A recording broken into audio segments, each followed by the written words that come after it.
ఒక ఉపాధ్యాయుడు ముందు లేఖనం, తర్వాత పఠనం, ఆ తర్వాత భాషణం, ఆ తర్వాత శ్రవణం అనే భాష సూత్రాలను అనుసరించాడు. ఆ ఉపాధ్యాయుడు అనుసరించని వికాస నియమం.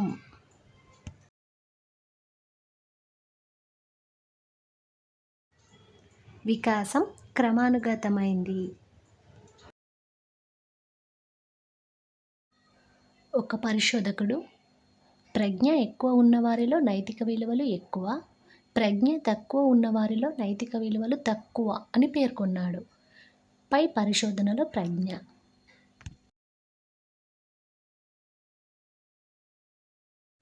ఆన్సర్: పరతంత్ర చరాన్ని ప్రభావితం చేసే స్వతంత్ర చర.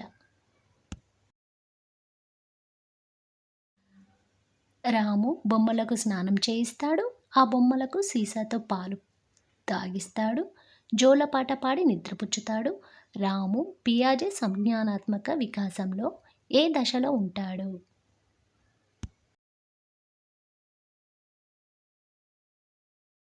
ఆన్సర్: పూర్వ ప్రచాలక దశ. సూక్ష్మ బోధనకు సంబంధించిన వారు.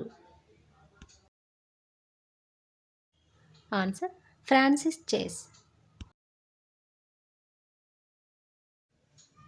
స్వీయ అభిప్రాయ ప్రకటనకు అవకాశమిచ్చే పద్ధతి. చర్చా పద్ధతి. ప్రాజెక్టు పద్ధతి ఏ వాదం ఆధారంగా రూపొందింది? ఆన్సర్: వ్యవహారిక సత్తావాదం. బహుముఖ కోణాల్లో ఆలోచించగల శిశువు పియాజే సంజ్ఞానాత్మక వికాస దశలో ఏ దశకు చెందుతాడు? ఆన్సర్: నియత ప్రచాలక దశ.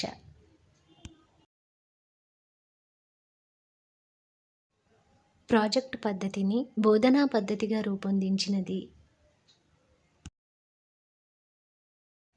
Answer: Stevenson. ప్రాజెక్టు పద్ధతి ఏ అభ్యాసన సిద్ధాంతం ఆధారంగా రూపొందించారు?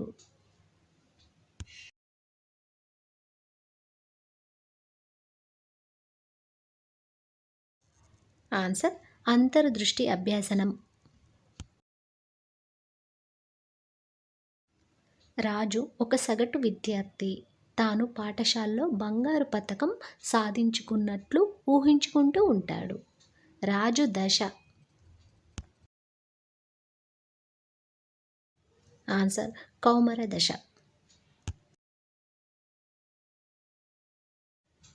కింది వాటిలో శాబ్దికేతర సామూహిక పరీక్ష.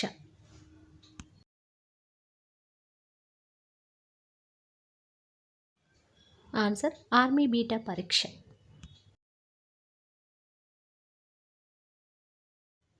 కింది వాటిలో అంతర వ్యక్తిగత విభేదాలను సూచించేది? రాము స్నేహితుల కంటే వ్యవహారిక దక్షత గలవాడు.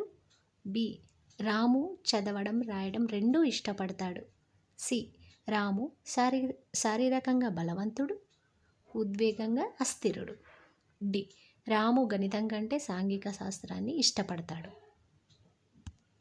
రైట్ ఆన్సర్ ఏ. రాము స్నేహితుల కంటే వ్యవహారిక దక్షత గలవాడు.